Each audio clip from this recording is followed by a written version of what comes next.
Welcome back to another technical deep dive here in the debug zone. Today we're tackling a big question and breaking it down with insights from other users. Hopefully this clears up some misconceptions and helps you get the answer you need. So buckle up, stay a little curious, and let's jump right in.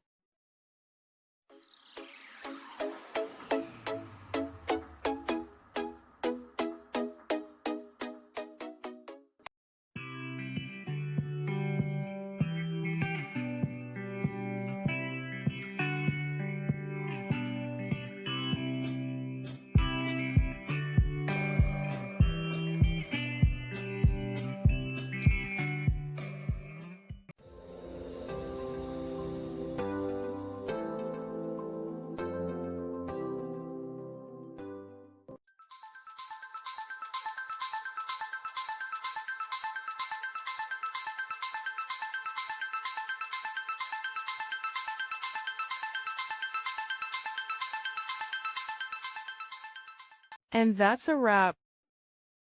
I hope you found the answer you were looking for. If you did, take a second to hit that subscribe button. It really helps out. And let me know in the comments which solution worked best for you. See you next time in the debug zone.